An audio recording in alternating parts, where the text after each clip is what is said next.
Well, hello, our fellow friends, our fellow neighbors, and our fellow shining stars. Our next trolley stop is here, and our next trolley stop is now. Welcome back to another all-new episode of the PR from the Heart Neighborly Reviews Bookcast. To be precise, we have reached episode number 15. That is the 15th trolley stop here at the Neighborly Reviews Bookcast and PR from the Heart. My name is John Masiulionis, joined each and every month. You remember him and you love him as the beloved Mr. McFeely on the long-running children's television program, Mr. Rogers' Neighborhood. We know him and we love him as David Newell. David, we kind of had to go back from connecting in person at the Center for Media Innovation in downtown Pittsburgh, and here we are. We're back to the two squares on a screen for the time being, but it's great to connect with you. And I'm excited because today is not only a 3-book bookcast, but it's also almost the start of summer and summer reading season for the little ones. Oh, well, good. So you'll be doing some in your neighborhood too, do some local reading in your neighborhood, right? The Storytime with Mr. John series is in full swing. Yes, I'm excited about that too. And you can get the reactions right away for the books you read to them. That's I always like to get feedback immediately. So good. I hope people come out, and I hope they publicize your readings out there in San Diego, so you'll get a park full of people. That is the full intention with the Storytime with Mr. John series.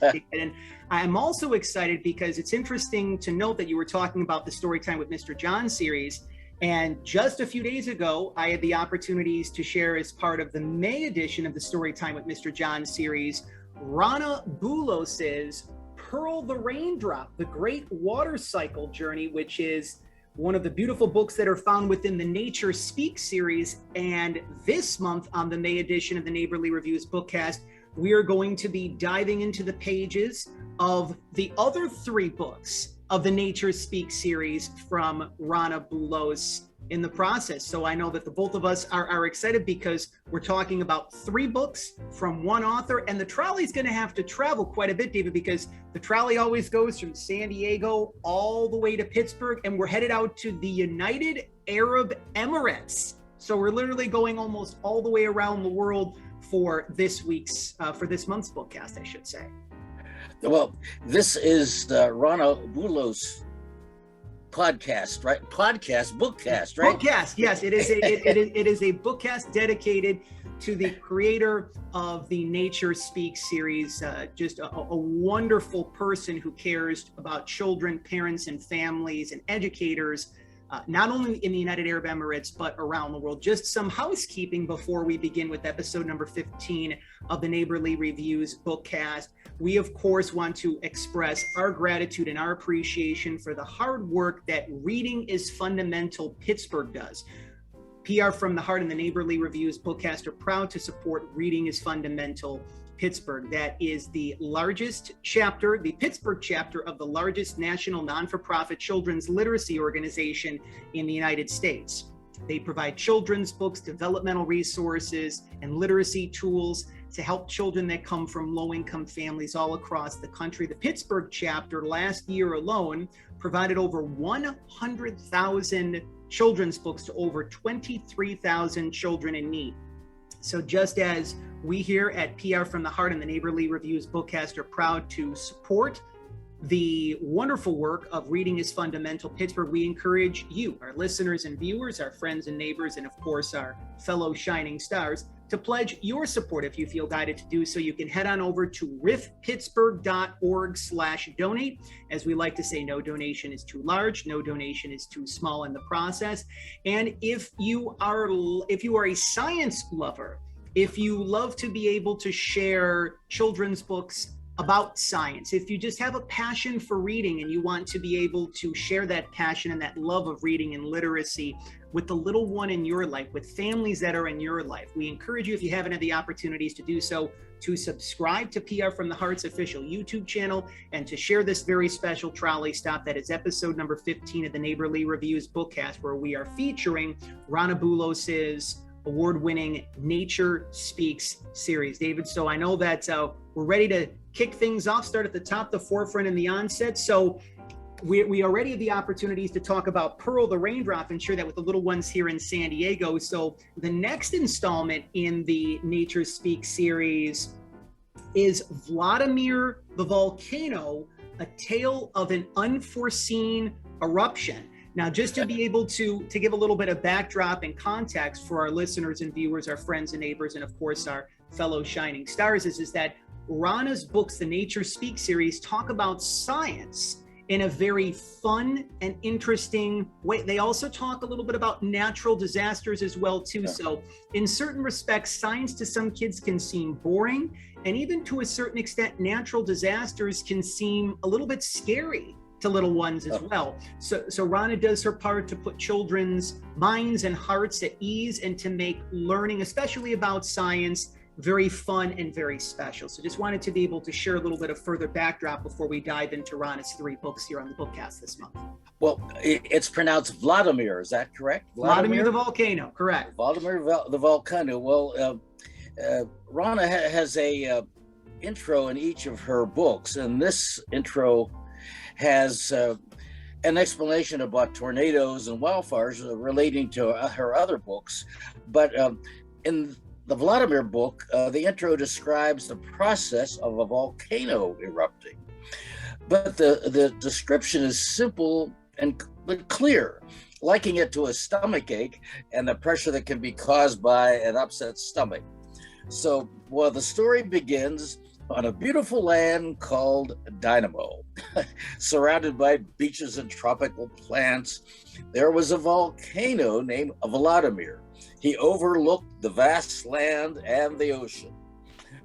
You know, Vladimir had been sleeping for 1,000 years. That's a pretty big sleep. Pardon me? That's a pretty big sleep, David, 1,000 years. That's quite a small nap for a volcano, though, probably. But at any rate, 1,000 years he had been napping, and the ocean breezes were blowing around him and blowing through the plants and trees on the volcano. And many animals lived on the land, such as birds and lizards and monkeys, and the fish swam nearby. But beneath Vladimir, underground, things were not as peaceful. The earth was always moving and shifting, but people can't always feel it. Inside the earth below Vladimir rested Maggie, the magma. And Maggie was a hot liquid made from hot melted rock and gave Maggie a bright orange red color. I think we've all seen that color when we've seen pictures of volcanoes erupting. Well, that's what Maggie looked like. And she was under the earth, not quite as peaceful. Well, it was peaceful above the earth, as I said, but below Maggie was restless and was disturbing the peace of Vladimir.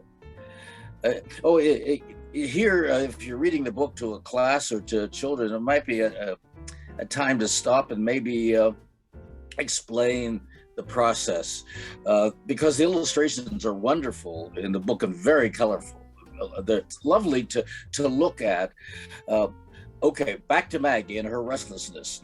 The magma awoke Vladimir from his deep sleep, complaining that he didn't feel good. I have a stomach ache.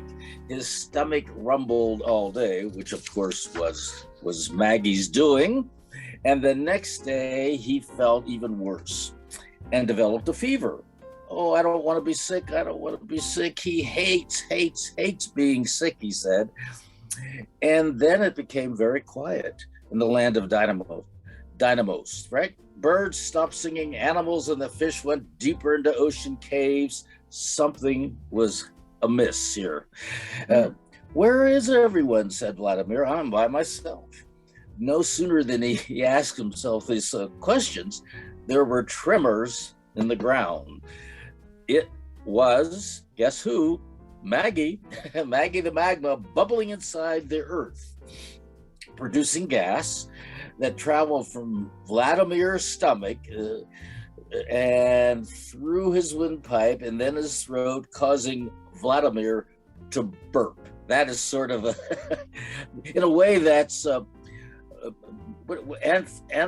what do they call that word when you take something and you give it a life? You're making a volcano a person of sorts.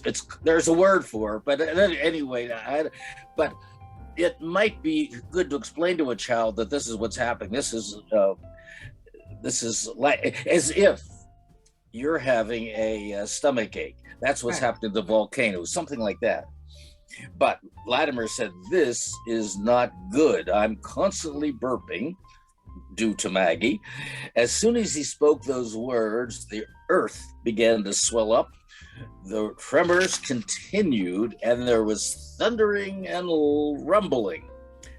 Maggie, Magma, was delighted. She was finally going to be able to travel up and visit the world above her. She traveled up through Vladimir's stomach, through his windpipe and throat, and out of his mouth with a bang, bang, bang. Out of Vladimir came Maggie, just like a loud blast of fireworks. That's what it looks like when the volcano's going, just fireworks going off and lava coming. The blast was heard from miles away. Maggie, the magma, had blasted out. Gas, ashes, rocks, flowing down through the flowers, down Vladimir's slopes, and it became lava. So when it comes out of the volcano, it's then called lava. Maggie, the magma, said, finally, I am free. And Vladimir called out happily, I feel so much better. All that magma is now lava. And here's what Maggie said next. She's out.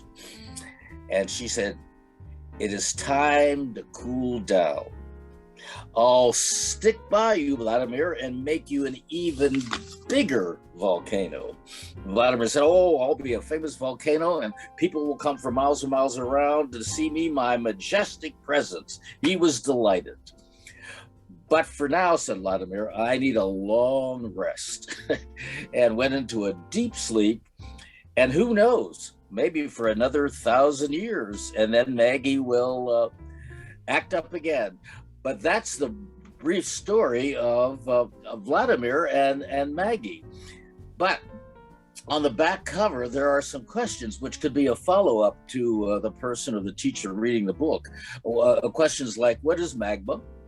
And why does a volcano erupt? And what happens to the lava? You know, it could be a book that has a lot of discussion afterwards. And I would think it would probably be for more of an elementary child. When you think an older child, not a 2-year-old.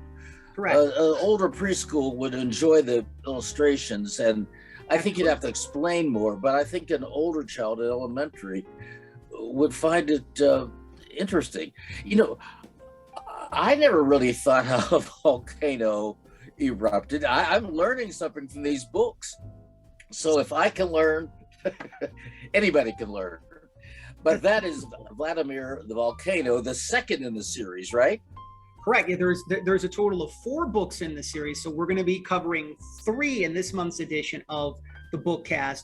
One of the things that I wanted to share that I really loved about Vladimir the Volcano is that I vividly remember when I was a freshman in high school, and I took earth science. And in earth science, that's the class that you learn about, you know, even more so about rocks and volcanoes and things along the lines of that.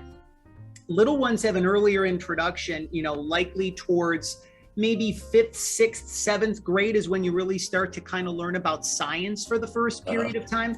And I just really love how these books are available, especially Vladimir the Volcano, to teach little ones about science at a very early age, because things with regards to volcanoes, lava, magma, it can be very confusing, right? You know, it can't, especially learning about all these terms for the first time. So I really love how the book talks about volcanoes in a fun way and incorporates the beautiful, vibrant illustrations. Like normally when you think of a volcano, you don't envision a volcano burping, right? You don't envision a volcano with fireworks surrounding it, right? So I think that when you were talking about how it literally, you were feeling the emotions that Vladimir and Maggie were feeling along the way. That, you know, Vladimir wasn't feeling well, right? And Maggie had this desire for liberation and freedom. She wanted to get to the top of the surface. So Rana is beautifully giving emotions and feelings to volcanoes and magma, which is exciting. Anthropomorphic, that's the word, I think. That's the term, yep. Giving sort of innate objects a life of sorts. A life of sorts, yes. You know, but at the same time, it's very clear and I don't think it's scary. It's a story that I think, as you said, it's wonderful to begin science. Agreed. Begin and you don't. In fact, I think this is the first book I've read about a volcano. We've never read it. Never. I think this is the first book on the Bookcast that we have shared about a volcano, and the first book that we're sharing about a tornado, which will be our next book that we're going to be sharing, Tamara the Tornado, a hero in disguise. And one of the things that I briefly prefaced beforehand, David, is the fact that, you know, especially when it comes to volcanoes and tornadoes and wildfires, they can seem very scary. Like if I'm a little one and if I see a volcano erupting, I might have some fear. Even as a big kid, if you see, you know, Mount Kilimanjaro exploding, it's like, whoa, I hope everyone's going to be okay. I hope nothing, you know, that no one's hurt, that no land is hurt. I remember when I lived in Buffalo, there was a devastating tornado in the late 1980s in the Cheektowaga area of New York that actually, it went through a main part, like it went through like a very populated suburb of Buffalo. Normally when you think of tornadoes, it's just they're tornadoes in the country. And like there's times where tornadoes can hit other areas. So like I remember that was my first introduction to a tornado when I was 8 or 9 years old. And I was very scared because I lived like 10 minutes away from where that tornado hit. So I share all of this because, again, Rana does her part to be able to put children's minds and hearts at ease, to let them know that that volcanoes don't just have to be scary, that tornadoes don't have to be scary, that not all wildfires are bad. So I'm excited to be able to dive into the pages with you of Tamra the Tornado, a hero in disguise.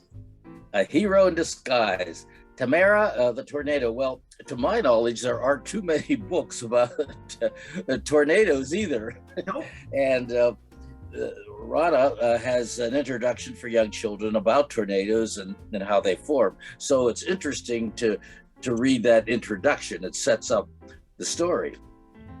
And again, I think the age range for the book might be designed for elementary children, although a preschooler might have some interest, but I doubt if they would relate to all the technical terms. Correct. But, well, the book opens at Camp Morningstar, where the Murray family is enjoying their last day of camping, and they sat around the campsite all day long. About 5 o'clock, though, the sky started to turn dark green. This hasn't happened before. So Chloe's dad decided it was time to pack up and take down the tents. Oh, and I was glad that Rana mentioned putting out the fire. They had a campfire, and she mentioned putting out the campfire. That's a nice touch, because it's always good to remind campers of dangers of forest fires. I think that's one of the main causes of forest fires: carelessness. Not on purpose, but just thinking the fire will go out by itself. Well, sometimes it doesn't, and there are serious forest fires. Well, the Murray family headed back home, and during this time, the winds were picking up, and they didn't realize that they left Chloe's backpack, Chloe being their daughter, backpack at the campsite.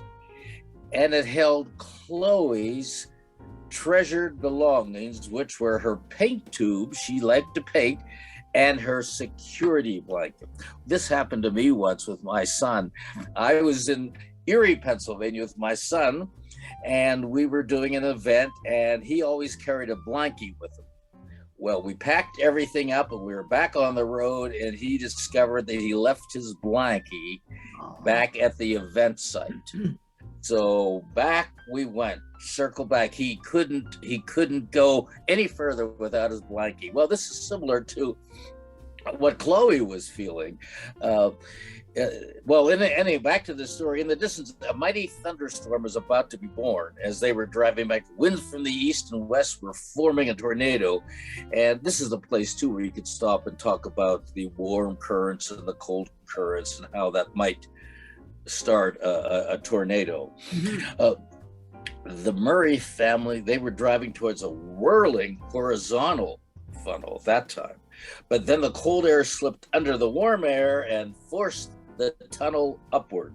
I had visions of the Wizard of Oz, and only this tornado was Tamara the Tornado. That was her name.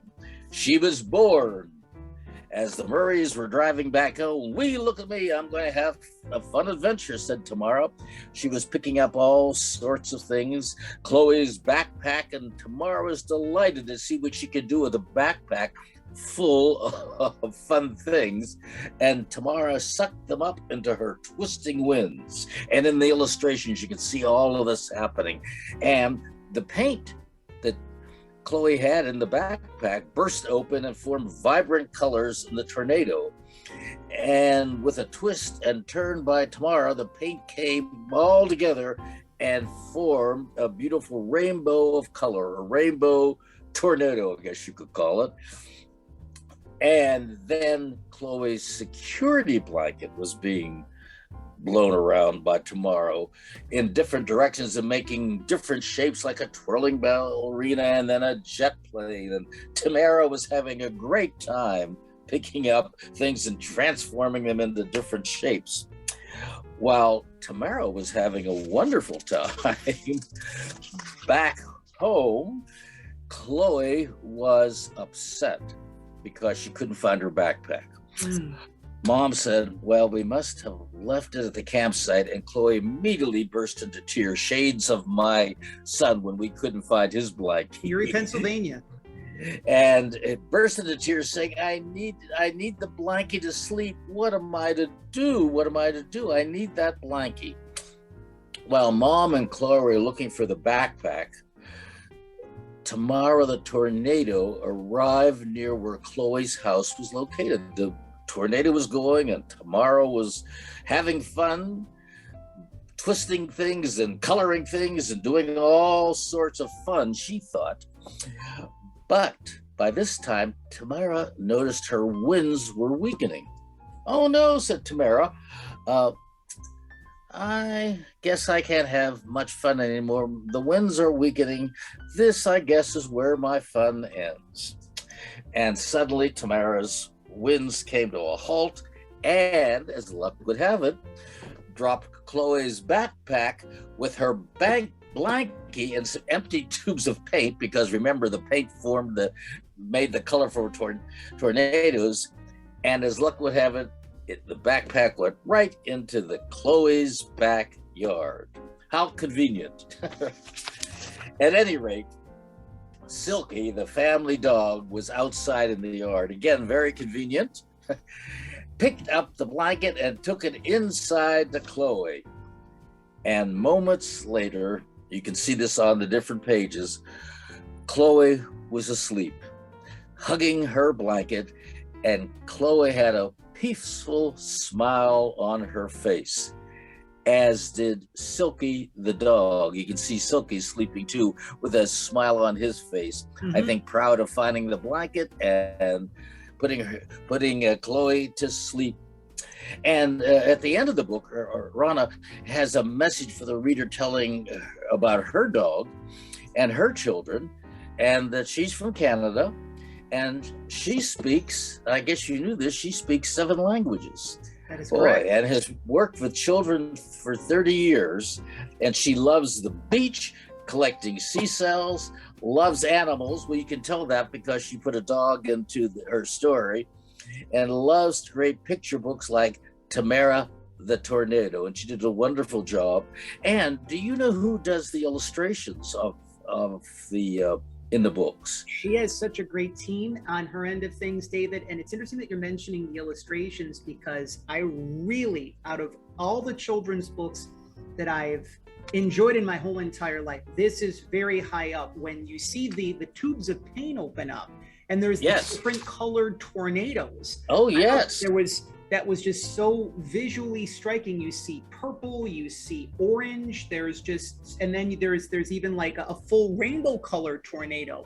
And just to kind of go back to one of the things that I mentioned before, and I can't stress this enough, is the fact that when you have a little one that's introduced to a tornado, there can be apprehension, there can be fear. And really at any point in this book, I really didn't feel any sort of fear. No. At all. It was just like this tornado comes in.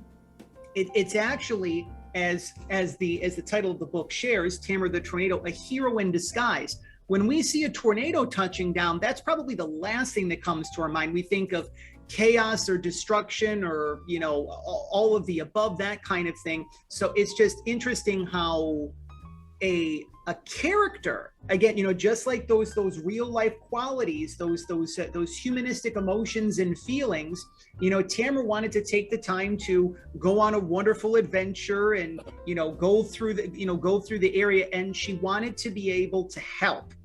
And that's interesting too, because again, when you think of a tornado, you really don't think that it wants to help. So Tamara saw the little girl's blanket and wanted to be able to do the right thing, and drop the blanket off in the process as well too. So I'm just, and then at the very end of the story, I know that you were sharing how when Chloe fell asleep and she had a smile on her face, just that calmness that Chloe had. She had her blanket. Silky the dog was sitting right by her. So it was just a very soothing story about a tornado. When you think of tornadoes, you don't think of soothing. So this is why I think that, Rana is really breaking the mold when it comes to, helping children to rewrite their story about things like volcanoes and tornadoes and wildfires, which we'll be talking about momentarily.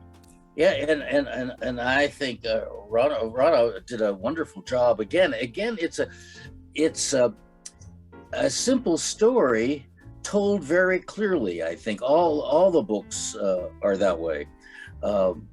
And as we get into the next one, Spencer the Spark is the same, and that has a real lesson in it too. I found it very interesting, and we can get into that in a moment. Spencer the Spark. And in response to your question, Rana's editor, Matt, and her designer, Rafia, did a wonderful job. So Rana really does have a tremendous team on her hands. Yeah, she does. It's a lovely series, and interesting too that it's a story and creativity with the paints and so forth, and caring about others, etc. But also science. Introducing science on a very, very basic level. It's introduced, and that's all you need to do. You don't need to go into lavish explanations, because I don't think preschoolers would. They know the story, but they're not going to remember all the terms. Correct. But it's an introduction, and I think it's a good book to introduce children to science. Well, the whole series is. But the next one. Ready for the sparks to fly? And to the spark, not all wildfires are bad, David. Let's dive into the pages of Spencer the Spark and learn why not all wildfires are bad. That's right. Well, again, in her introduction, she says that Spencer the Spark is meant to teach young children about wildfires and how they take place, how they start. And as I was reading the intro, I was thinking how helpful the book would be, especially for families who live in places like California, because there are wildfires that happen yearly. Regularly. And it can be a little scary. Well, the two main characters are a pine cone. Her name is Polly, and Spencer the Spark. Well, Polly lived in a pine forest, and she waited very patiently for her scales to open so she could spread some seeds that were inside. Now, here's what I learned. I never realized that the pine cones had seeds in them for trees. I thought they were just like a flower that was on a... I did not know that. Maybe I did, but I didn't realize it until this came clear. So there you go. I learned something right away. I'm used to pine cones at holiday time piled up in bowls decorated with sequins and things like that are sprayed red and green. But I didn't realize that originally they were full of seeds that were spread across the ground. Correct. Well, in the pine forest, trees grow close together, and the sun couldn't reach the tops of the trees. Because where Polly was living, it was very dense forest, and Polly tried to get her scales open, Polly the pine cone, but she couldn't. She needed some heat. The sun never really reached her, and I will never be able to open my scales, she said. Why even try? Well, one day there was a train coming through the forest. I guess there was a train track nearby. Well, yes, because there was a train, so I guess there was a train track.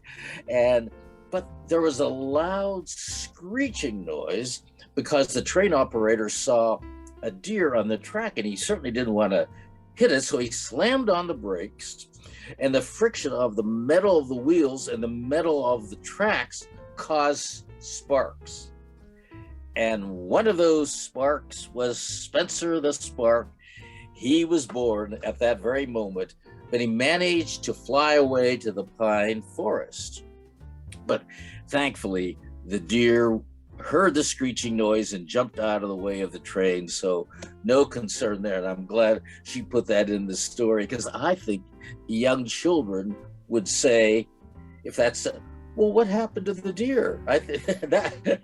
So the deer was okay. Well, Spencer reached the top of a tree and started a small fire.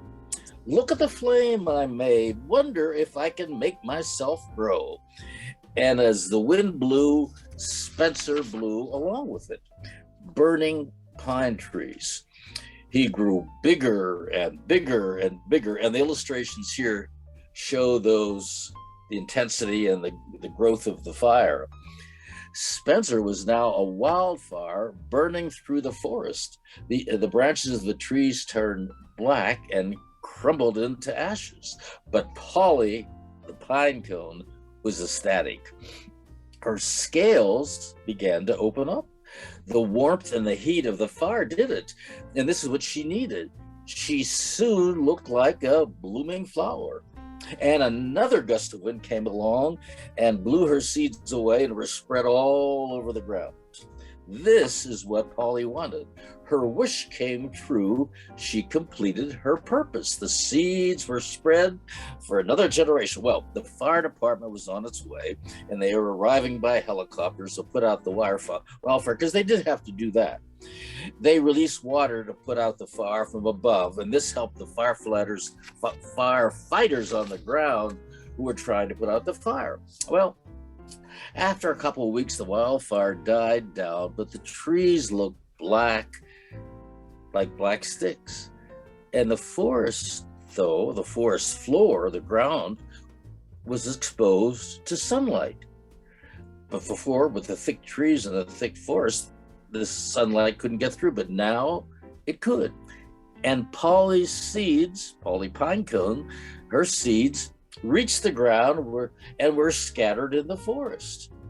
And 2 years later, Polly's seedlings began to sprout, nourished by the soil and the warm sunlight. And then 10 years later, after rainfalls, the pine forest was what Rana describes in super bloom. Super bloom. Pine trees had recovered along with explosions of colorful wildflowers.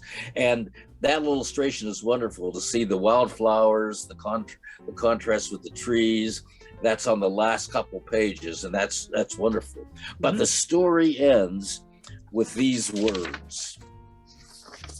The wildfire might have caused a lot of destruction, but it was also necessary to create new life and new growth. And that's how it ends. It's really a circle of life in a way. It is. That the trees, the wildfires do have a purpose. And they're not always, what's the word I want to use, totally devastating. In a controlled way, they are part of regrowth and rebirth and new forests and so forth. And it's a lesson in circle of life too for children. Yeah, I think this also goes back to, I remember when there was the tragedy of 9/11, and in many respects there was destruction that was happening in New York City, Washington D.C., Shanksville, Pennsylvania, just right outside of Pittsburgh, and really all around the country.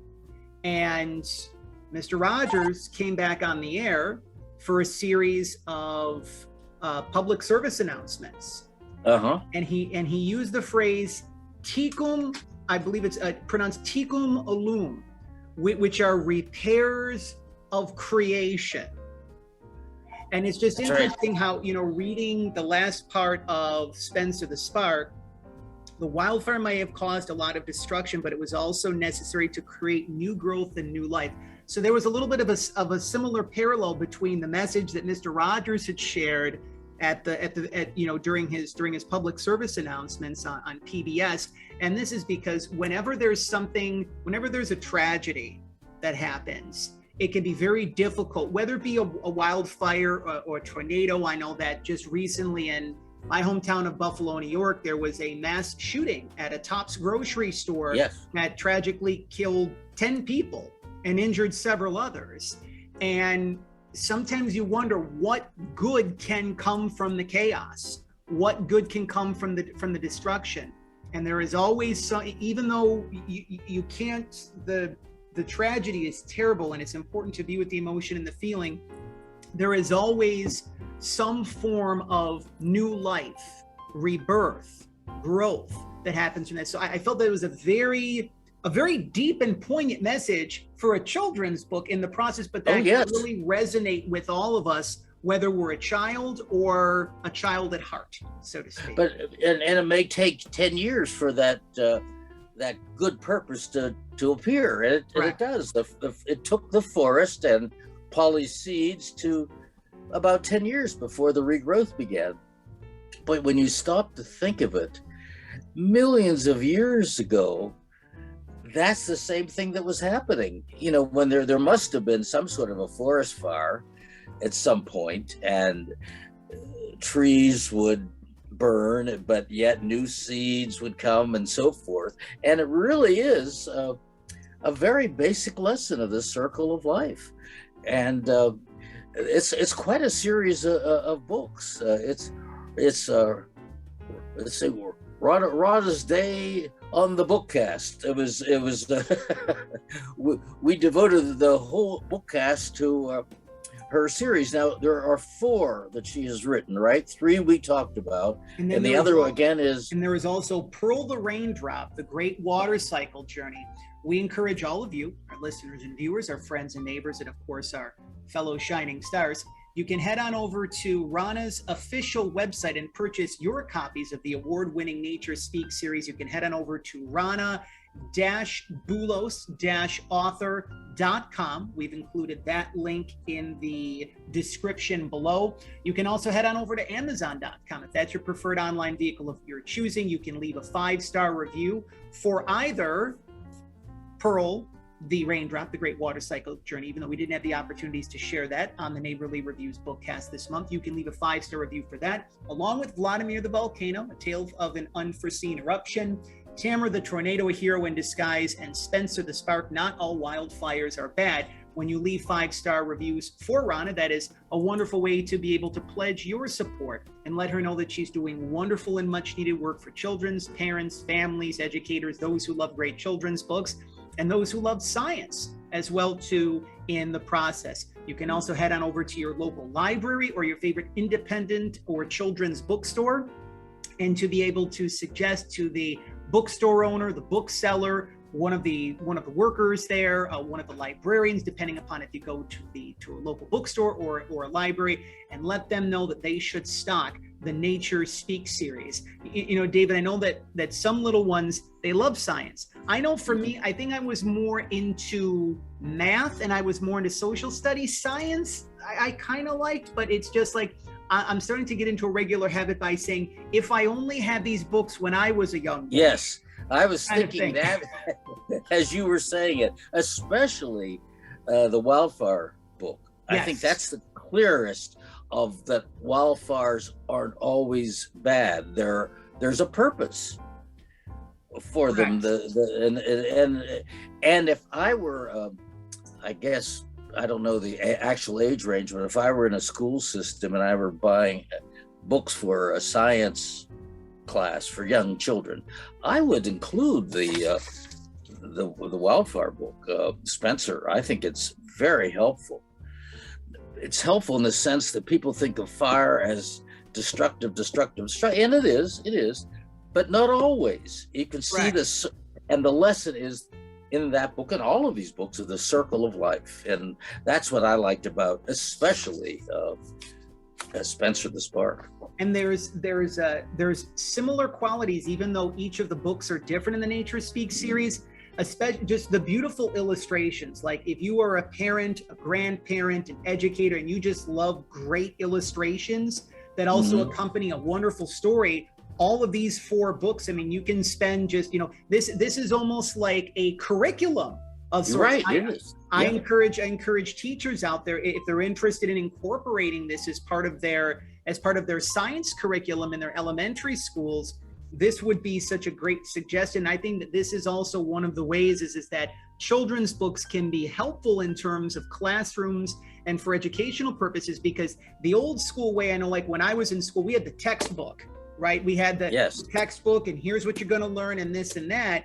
And it's just like, this is a way to make learning fun. This is a way to create some engagement and some interactivity while also instilling that love of learning and that love of literacy as well too. And I just really love the fact that we're sharing these books, because right now parents are starting to prepare for the forthcoming summer reading season. And as the result of the pandemic, unfortunately, a lot of literacy levels across the country have plummeted. So this is really a great opportunity. Yes, there's the baseball stadiums you can go to. I know in Pittsburgh, there's PNC Park, and here in San Diego, there's Petco Park. You can go to amusement parks. You can go to concerts. There's so many different things that you can do. But David, I think that as we begin to wind down our time, as we hear the trowling, when we hear the trowling, we know that it's time to go. It's so important. I wanted to be able to conclude our bookcast by really letting parents and grandparents and educators know to take the time to read to your little ones this summer. I know that for some people, we'll be connecting with all of you, of course, in the month of June when summer will officially be here. But I know for me that when I look at the calendar and I see Memorial Day, for me, that's the unofficial start of summer, Memorial Day through Labor Day. So this is really a time where you can do your part to spend more quality time with your little ones and take the time to enjoy a book or several good books along the way, of which the Nature Speaks series are perfect fits. Yes, and my one last comment would be, I thank Rana for teaching me about pine cones. I never, well, maybe somewhere I may have realized that, but I didn't realize that pine cones had a real purpose of spreading the seeds. And then you find them, and that's what you pick up and collect. And the seeds have been dispersed. So thank you very much for that lesson. See, you can learn at any age of life by reading books. That is true. If you also wish to be able to stay connected with Rana on social media, we've included her social media platforms in the description below as well too, so that you can stay connected with Rana and the Nature Speak series post Neighborly Reviews bookcast as well. This has been such a wonderful Trolley Stop. Raise your hand if you have had fun on episode number 15 of the Neighborly Reviews bookcast. We've got 4 hands on screen between David and myself, and we see the hands of the little ones on screen as well too, which is fantastic. But there are many more magical trolley stops to come, especially during the summertime as well, where we will be connecting more with some wonderful brand new heartfelt children's books from members of the PR from the Heart family. If this episode of the Neighborly Reviews bookcast, if it's taught you something, if now you know the importance of pine cones, if you're learning about the water cycle, if you're learning that, that not all wildfires are bad, if you're learning about lava and magma and really seeing volcanoes from a new perspective, there's so many things that we have learned. on this month's edition of the Neighborly Reviews Bookcast. If this bookcast has also brought some joy into your life, if it's made you say, you know what, I really want to spend some time connecting with more children's books with my little one, and especially with the inner child within me. If you haven't had the opportunities to do so, we encourage you to subscribe to PR from the Heart's official YouTube channel and to share this very special trolley stop that has been episode number 15 of the Neighborly Reviews Bookcast on your favorite social media platforms of your choosing. If you are a children's author and would like for David and myself to be able to share your brand new heartfelt children's book on a forthcoming edition of the Neighborly Reviews Bookcast, you know where to connect with us. You can head on over to our official website at prfromtheheart.com, or you can connect with us via any of our social media platforms that you now see on screen as well, to Facebook, Twitter, Instagram at PR from the Heart. We also want to give 2 tips of the cap, of course, to one of our favorite neighbors. Well, the first tip of the cap is to one of our favorite neighbors, Laura Kavanaugh, the host and executive producer of San Diego Living, which is the official home of Empowering Reads for Kids, the official television book review segment of PR from the Heart. So if you would like for Laura and myself to be able to review your brand new children's book and share it with children, parents, families, educators, and those who love great children's books in America's finest city, that is San Diego, California, on CBS 8, the CW San Diego, you know how to connect with us via our official website, PR from the Heart, and any of our social media platforms of your choosing. And also one tip of the cap to one of our favorite neighbors, some of our favorite neighbors here in San Diego at Unity Church of El Cajon. We're super excited to be able to share special episodes of the Unity of El Cajon Story Time with Mr. John each and every month. So if you would like for myself, Mr. John, to be able to share some of your brand new children's books in the process, if you're a children's author and would like to have your brand new children's book shared on a forthcoming edition of the Unity of El Cajon Story Time with Mr. John, you can connect with us via our official website and social media platforms. And also, if you were interested in learning more about PR from the Heart and how we can be of service to you as we head into the summer, if you're interested in facilitating a book media tour in a city of your choosing, to facilitate a featured television interview, or more details on the Story Time with Mr. John series, which has officially just launched here in San Diego, California, the second Saturday of every month. I read to the little ones at Glen Park in the Cardiff by the Sea area of Encinitas here in San Diego. You can connect with us, schedule your courtesy discovery call at prfromtheheart.com. Again, one final time, the Nature Speaks series is now available.